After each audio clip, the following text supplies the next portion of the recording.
Okay, ready when you are.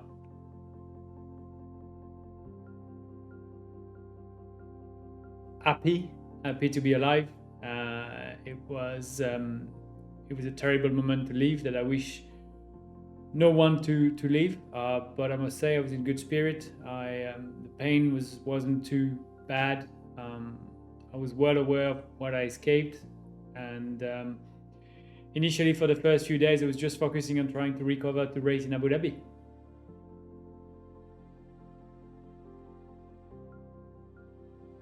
Very much. I think without the halo, and it's not big news that I was completely against the halo when he came into Formula One, I wouldn't be here to talk to you. I mean, that was one of the biggest safety measures brought in the last few years.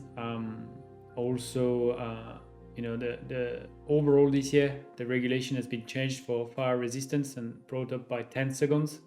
The regulation says 20 seconds. I stayed 28 seconds into the flames. Escaping with minor burn on my right hand and a bit more severe, but nothing too bad on my left hand, I would say.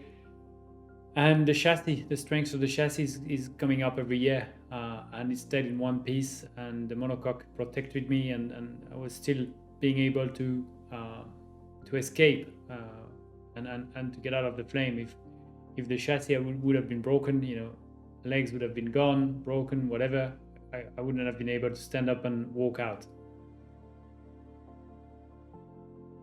Yes, I think there are many things we learn from an incident, and in my case, we're lucky that I am alive, that I can talk, and that I remember everything.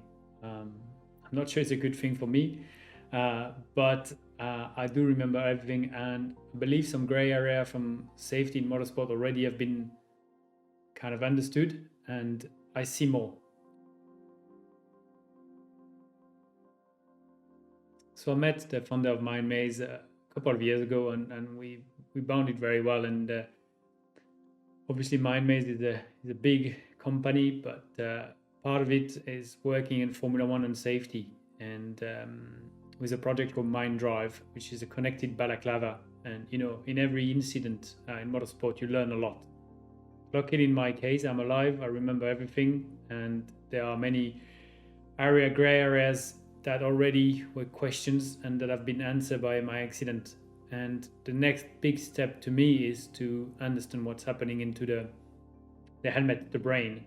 We've seen that I came out of the car intact with a bit of burn on my hands, and we can improve safety on the gloves. That's for sure. That's going to be a step, but also what's happening in the brain of the driver. With MindDrive, I believe on my accident we would have understood what was the interaction between my brain, my helmet, the headrest, and why I didn't lose conscious.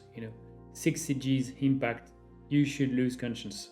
It's even for a few seconds, but you shouldn't be as aware as I was, and that saved my life.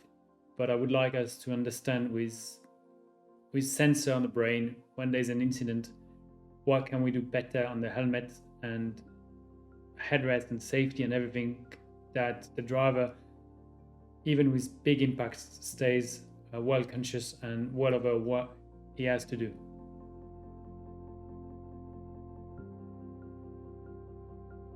I don't know yet. I think first thing first, recovering my hands with full mobility and be healthy. And I'm working psychologically. Obviously, that was a big shock, and I would lie if I said the image doesn't come back sometime. But I think Romain Grosjean will be racing. I think Romain Grosjean is born to race, wants to give to motorsport more, but also would like to give motorsport safety and experience and everything I've went through, and I believe I've never been world champion in Formula One. I've never won a Grand Prix, but if I can save life in the future by my experiences, by my incidents, by my work with MindMaze, with the FIA, with Formula One, I would have a much bigger legacy than being world champion.